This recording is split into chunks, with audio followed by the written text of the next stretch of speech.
οι οποίοι λένε όταν ήμασταν με την Ηνωμένη Ιουγκοσλαβία ήμασταν μια χαρά. Νομίζαμε ότι θα έρθουν οι Γερμανοί να αναπτύξουν τη χώρα μας και να επενδύσουν και τελικά να γίναμε γκαρσόνια στις επιχειρήσεις των Γερμανών. Αυτό λένε σήμερα. Για να ξέρουμε και τι έρχεται. Βεβαίως. Κύριε Κολλάτη, εγώ λέω αυτό το πράγμα, το πολύ απλό. Ότι τελικά η λύση είναι πολιτική. Αν οι λαοί δεν τους φοβήσουν, έτσι απλά, εντός εισαγωγικών, δεν τους φοβήσουν, δεν θα κάνουν πίσω. Γιατί το κεφάλαιο, δεν το ξανάμε, αχόρταγο είναι. Θέλει να κερδίζει ακόμα περισσότερα. Δεν είναι άγιοι άνθρωποι αυτοί. Έτσι. Και θέλει να κερδίζει περισσότερα και χωρίς να δουλεύει. Εδώ πέρα που τα λέμε. Έτσι. Άρα κάποιος πρέπει να τους πιέσει. Ποιος θα τους πιέσει? Ο λαός. Υπάρχει κάτι άλλο? Βλέπουμε τώρα μετά τις εκλογές της Ελλάδας. Υπάρχει κάτι άλλο. Το να μην δαιμονοποιούμε τις έννοιες επένδυση και κέρδος. Όχι, δεν τη δαιμονοποιώ, δεν είπα αυτό το πράγμα εγώ. Ναι, αλλά αυτή τη στιγμή όμως. Εσείς λέτε για το κερδοσκοπικό κεφάλαιο. Υπάρχει και το κεφάλαιο της πραγματικής οικονομίας. Ναι, αυτό δεν λέω εγώ. Δεν μιλάω για αυτό το κεφάλαιο. Έτσι, για το κερδοσκοπικό κεφάλαιο. Λέω για αυτοί οι οποίοι δεν κάνουν τίποτα. Γιατί κάπου στην Ελλάδα πρέπει να κάνουμε και λίγο και αυτοκριτική. Βεβαίως. Δεν ήταν ούτε όλοι οι εργοδότες λαμόγια. Όχι, δεν είναι. Ούτε όλοι οι εργαζόμενοι άγιοι. Σαφώς. Άμα ξεκινήσουμε με κάποιες βασικές αρχές, τώρα που έχουμε την κρίση, στο τέλος θα συνοηθούμε. Βέβαια, ο κ. Καραβάνης θα μας πει δεν έχουμε χρόνο πλέον. Πρέπει να τα έχουμε κάνει εδώ και καιρό.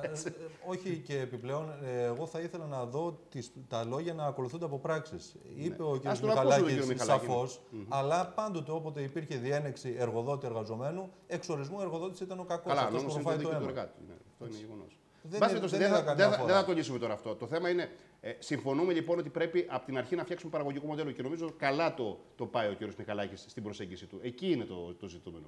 Αλλά επιτρέψτε μου, κύριε Μιχαλάκη, να ξαναπάω λίγο στον καθηγητή, γιατί μας ακούει με προσοχή και ώρα. Υπάρχει λύση, κύριε καθηγητά. Δηλαδή, έχουμε μπροστά μας πολλές κοπέλους. Ας πούμε ότι τα βρήκε το πολιτικό σύστημα και κατέληξε σε μια κυβέρνηση. Μνημονιακή, αντιμνημονιακή, αυτό έχει σημασία, αλλά εν πάση περιπτώσει υπάρχει σταθερότητα. Βγαίνουν τα νούμερα. Είμαστε σε μεγάλη ύφεση. Όχι, δυστυχώς και επανειλημμένα το έχω τονίσει από την εκπομπή σας, όποτε με έχετε καλέσει. Δεν υπάρχει εύκολη και μη επώδυνη λύση εδώ που έχουμε έρθει.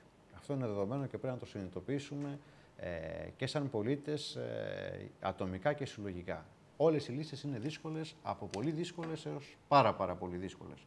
Και συνεπώς αυτό είναι το δεδομένο. Να σας δώσω ένα απλό παράδειγμα. Ναι. Και να κάνω και ένα ερώτημα, και γι' αυτό το αποτέλεσμα των εκλογών εμένα με άφησε συγκρατημένα απεσιόδοξο. Γιατί δεν κυριάρχησε καμία κατεύθυνση. Αυτή τη στιγμή, σύμφωνα με τα στοιχεία του Ιανουαρίου-Μαρτίου, το πρωτογενές έλλειμμα της χώρας μας είναι 330 εκατομμύρια ευρώ. Πρωτογενές, χωρίς το κοχωρολύσα, χωρίς τίποτα, έτσι. Το πρωτογενές. Δαπάνες και έσοδα. Αυτά από κάπου πρέπει να τα δανειστούμε. Ένα από τα βασικά προγράμματα από τις προτάσεις, ένα από τις προτάσεις που φαίνεται να επιβραβεύτηκε σε αυτές τις εκλογές είναι ότι θα πρέπει, και εδώ θα ήθελα να μου βρείτε τη σωστή λέξη, να επαναδιαπραγματευτούμε το μνημόνιο, να το καταγγείλουμε το μνημόνιο ή να κάνουμε στάση πληρωμών.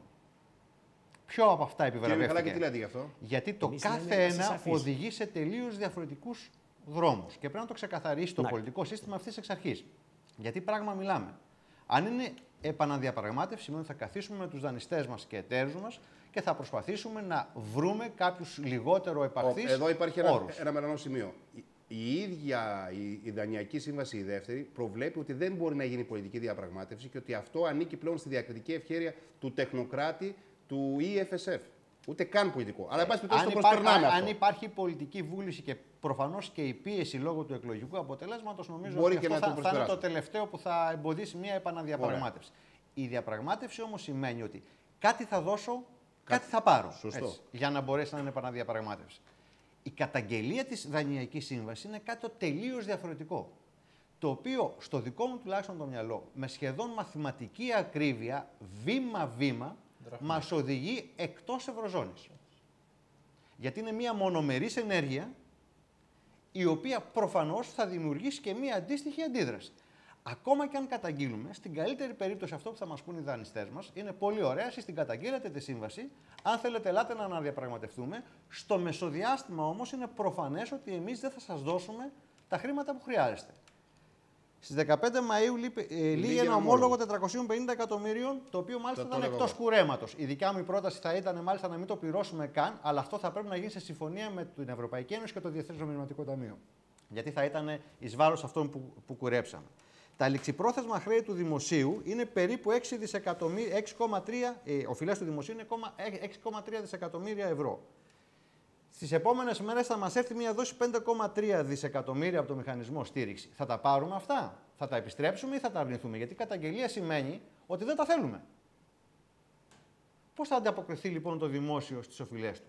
Τα ταμιακά υπόλοιπα αυτή τη στιγμή μας φτάνουν περίπου μέχρι τον Ιούνιο.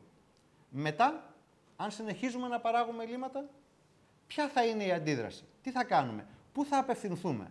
Και αυτό χωρίς να μιλήσουμε ακόμα για το πού θα βρούμε τους πόρους, δηλαδή χρήματα για την ανάπτυξη. Γιατί η ανάπτυξη σημαίνει στο δικό μου το μυαλό επένδυση, πόρους. Από πού θα βρεθούν αυτά? Αυτά είναι τα ερωτήματα που εγώ θέτω. Κύριε Κολλιά. Ναι. Παρακαλώ, κύριε Κολλιά. Σωστά αυτά που λέτε και φέρατε την καταστροφή όμως. Είναι η αντικειμενική πραγματικότητα. Ξέρετε, οι αριθμοί είναι αμήλικτοι. Είπε κάτι ο κύριος Κολάτος. Όταν σου υπογράφεις όρο ότι δεν μπορείς να διαπραγματευτείς, είναι ό,τι πιο... Άρα είμαστε... πολύ ωραία. Άρα λέτε ότι είστε χειρότερα από αυτά που είπε. Ότι όταν υπογράφεις όρο, ότι δεν μπορείς να διαπραγματευτείς. Ξέρετε τι σημαίνει αυτό? Όχι απλά είναι σε χειρότερη θέση ο οφειλέτης, είναι κάτω στα γόνατα. Εγώ άλλο σας είπα. Σας είπα ότι αν η πολιτική πρόταση της Ελλάδος, η σύσσωμη πολιτική πρόταση, Είπατε κάτι θέλουμε πριν. να επαναδιαπραγματευτούμε. Ήταν κακή στη διαπραγμάτευση. Προφανώς ήταν κακή. Ότι ήταν ανίκανοι ή το έκαναν οι επίτηδες? Δεν ήξεραν, δεν είχαν οικονομολόγους σαν και εσάς. Δεν είχαν νομικούς. Μπαίνουν και πολιτικά προβλήματα. Μπαίνουν και πολιτικά. Έτσι, δεν είναι μόνο σχέση δανειστών και δανειζόμενων. Γιατί πλέον το χρέος. Έχει δίκιο ο κύριος Μιχαλάκης. Το χρέος πλέον έγινε θεσμικό. Πέρασε από ιδιώτες σε κράτη. Αυτό είναι το μόνο θετικό. Εντάξει, μία συζήτηση πάντως θα είναι το ποιος φταίει και πώς θα αποδοθούν οι ευθύνες, και η άλλη συζήτηση είναι με βάση αυτά που πολύ σωστά είπε ο κύριος καθηγητής, πώς λύνουμε το πρόβλημα. Για το ποιος φταίει έχουμε ακούσει. Το πρόβλημα, κύριε Καραβάνα, να συμφωνήσουμε σε κάτι. Θέλει και καλύτερη συνταγή. Εμείς να ματώσουμε κι άλλο, αλλά και εσείς να βοηθάτε με νέες ανάπτυξης. Έτσι ώστε να πηγαίνει μια ισορροπία. Έτσι ώστε στο τέλος του τούνελ, που πότε θα είναι το 2020, να μην είναι 5 εκατομμύρια οι άνεργοι. Διότι αν μειώσουμε τους μισθούς, πιστέψτε με, στα 50 ευρώ, μπορεί να το πούν και αυτό οι Γερμανοί. Δεν χρειάζεται. Θα είμαστε ανταγωνιστικοί, αλλά ποιος θα ζει? Και η Γερμανία είναι ανταγωνιστική και έχει 3.000 ευρώ μέσο μισθό. Αλλά παράγει ανταγωνιστικά προϊόντα. Ξέρετε τι μας έλεγαν προεκλογικά? Και αυτό λίγο λιγάκι αυτό. Με το που θα ψηφίσετε στις εκλογές, αμέσως μετά θα πρέπει και στον ιδιωτικό τομέα, άκουσον. Αυτό κι αν είναι απέναντι στη φιλελεύθερη λογική σας, να μειωθούν κατά 15% οι μισθοί. Σε μια συλλογική σύμβαση, σε μια διαπραγμάτευση που κάνω εγώ εργοδότης με τον εργαζόμενο, που ξέρω πόσο μου αποδίδει και πόσο αυτό έχει, θα με επιβάλλει κάποιος με το ζόρι? Πού είναι η ελεύθερη οικονομία? Αυτή είναι η ακραία νεοφιλελεύθερη πολιτική. Πού είναι η ελεύθερη οικονομία που την πιστεύετε κι εσείς, κύριε Καραβάνα? Θα μου επιβάλλει ο κύριος Ράχεμπαχ το πώς εγώ θα διαχειριστώ τον εργαζόμενό μου? Βέβαια όχι. Βέβαια και όχι. Αυτά όμως ακούγε ο Έλληνας πολίτης πριν από τις εκλογές. Και λειτουργούσε. Ο πολίτης πριν από τις εκλογές απλά παραπληροφορούνταν και εξακολουθεί να παραπληροφορούνται. Το έλεγε και ο κύριος Σόιμπλε και η κυρία Λαγκάρντ και ο κύριος Βέστερβελε. Και τι σαν το έλεγε? Εγώ έχω αυτή τη στιγμή 3 εργαζόμενους. Ναι. Αυτοί οι εργαζόμενοι είναι πάρα πολύ καλοί. Δεν θέλω να τους χάσω. Ασφαλώς θα τους δώσω και παραπάνω, άμα έχω τη δυνατότητα. Άμα δεν έχω, δεν θα τους δώσω. Είναι τόσο απλό. Ναι. Ακριβώς. Δεν χρειάζεται να μου πει ο κύριος Ράχενμπαχ αν θα δώσω τον κατώτατο μισθό. Εγώ επιλέγω να μην δώσω τον κατώτατο μισθό, γιατί αν δώσω τον κατώτατο μισθό μπορεί να πάει αλλού. Δηλαδή αυτό που μας είπε τώρα ο κύριος Σόιμπλε Παρασκευή το βράδυ, εσείς πώς πιστεύετε ότι λειτουργήσε στο θυμικό του Έλληνα? Αρνητικά. Εντελώς ηλιθιωδώς.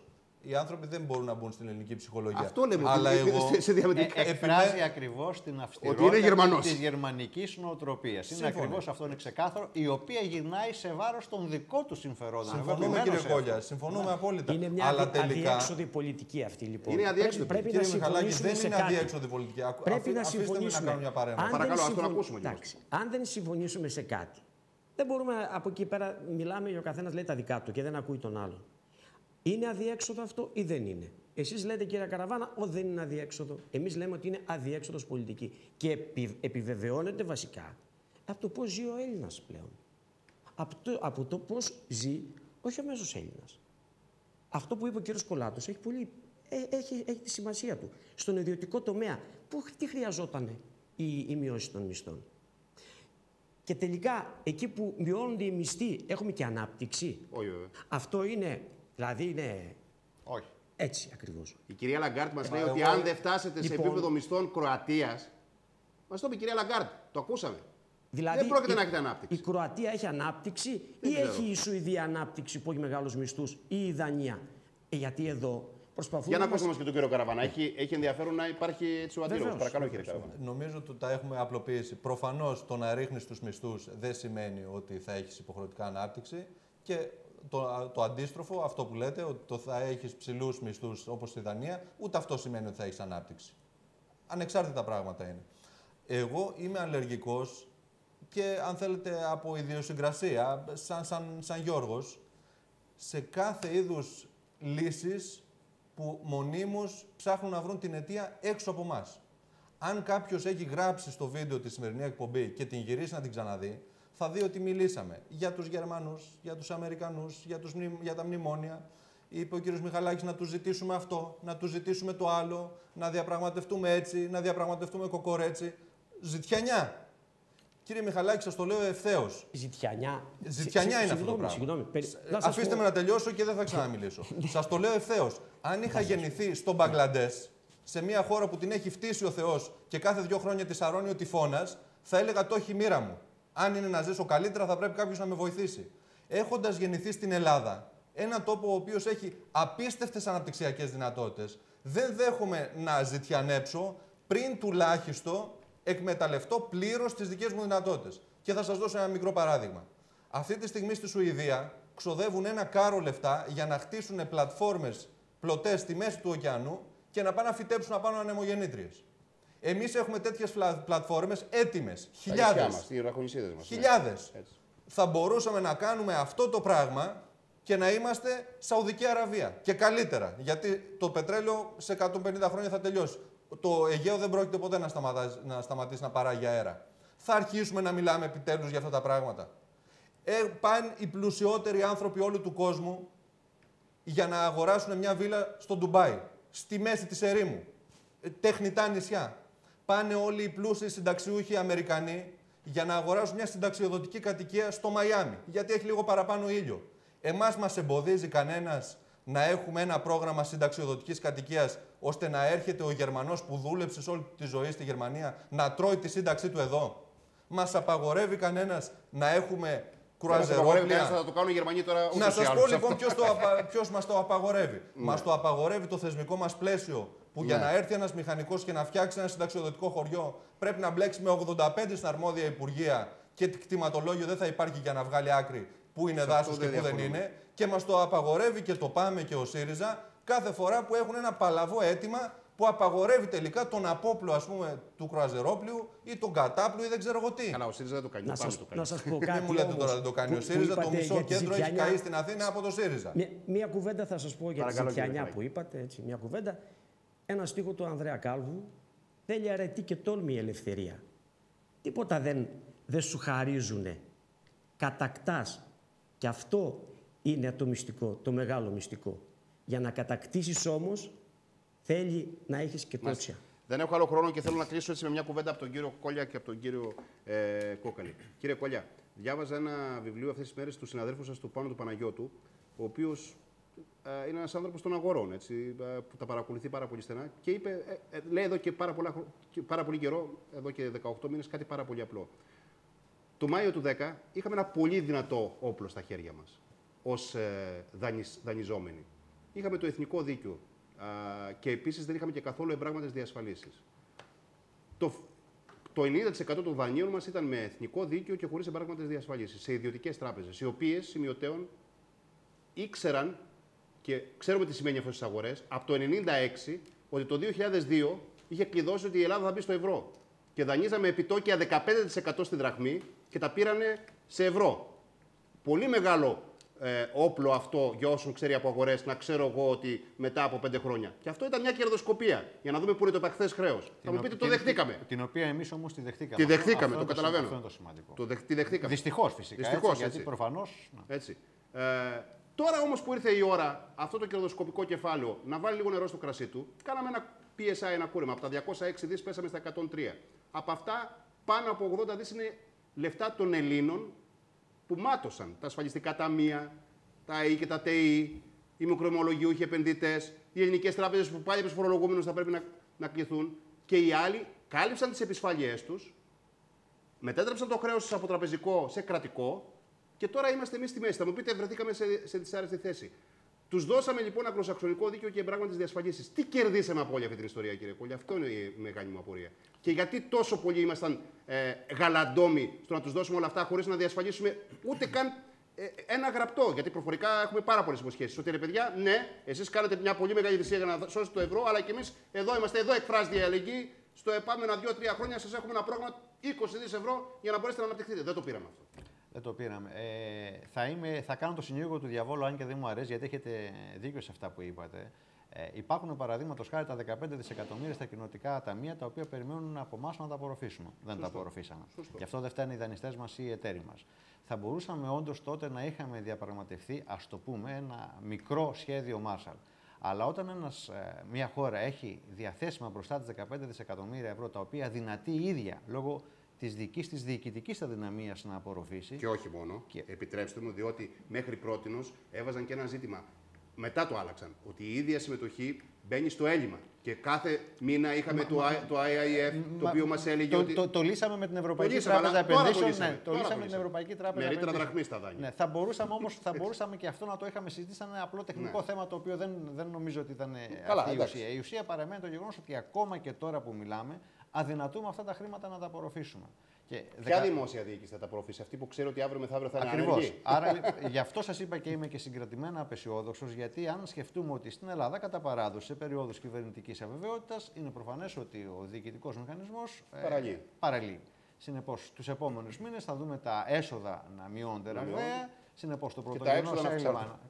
Ήδη μάλιστα κάπου διάβαζα σήμερα ότι υπάρχουν πιέσεις για να υπογραφούν διάφορες μικρές χρονικής διάρκειας συμβάσεις και ούτω καθεξής. Και συνεπώς το πρωτογενές έλλειμμα να αυξάνεται. Άρα θα βρεθούμε δηλαδή σε ακόμα πιο επώδυνη θέση από ό,τι είμαστε τώρα. Γι' αυτό θεωρώ ότι ίσως τελικά, όπως ήταν το αποτέλεσμα αυτής της εκλογικής διαδικασίας, ο καλύτερος δρόμος από τη στιγμή που οι πολιτικοί μας δεν νομίζω ότι έχουν την ωριμότητα να μπορέσουν να συμφωνήσουν σε ένα στοιχειωδώς συνεκτικό πρόγραμμα, είναι να ξαναπάμε σε εκλογές. Κύριε Κόκαλη. Εκλογές οι οποίες θα είναι πλέον χωρίς άγχος. Δεν θα έχουν υποψήφιους, θα είναι με λίστα γι' αυτό. Όχι, για τον ψηφοφόρο εννοώ, κύριε Κόλλη. Για τον ψηφοφόρο. Επειδή ήσασταν υποψήφιος. Δεν είχαμε ιδιαίτερο άγχος. Σίγουρα τα προβλήματα είναι πάρα πολλά για τα οποία φταίμε όλοι μας. Και η άσχημη φορολογική πολιτική, η δικαιοσύνη, η παιδεία. Σίγουρα η Ελλάδα είχε πάρα πολλά προβλήματα για τα οποία φταίμε όλοι μας. Το επαναλαμβάνω. Αλλά όταν όλοι συμφωνούμε ότι, και ο κύριος Κόλλιας το είπε, ότι μάλλον έγινε κακή διαπραγμάτευση, ότι κακώς υπεγράφει αυτό, κακώς το άλλο. Και αυτή η πολιτική, βάσει αυτών των μνημονίων, το δύο που υπεγράφησαν, οδηγεί όχι στην ανάπτυξη, αλλά στην ύφεση, για ποιο λόγο να το δεχτούμε? Για ποιο λόγο? Εδώ θα σας απαντήσω. Pacta sunt servanta. Δυστυχώς οι συμφωνίες πρέπει να τηρούνται. Ναι, υπάρχουν όμως και δικαστήρια. Γι' αυτό μίλησα για διαπραγμάτευση. Δεν έχω άλλο χρόνο δυστυχώς. Να σας ευχαριστήσω θερμά όλους. Ακυρώθηκε σύμβαση στα δικαστήρια. Λίγο απότομα κοβόμαστε, αλλά πρέπει να πάμε και σε δελτίο ειδήσεων. Παρόλο που υπεγράφει.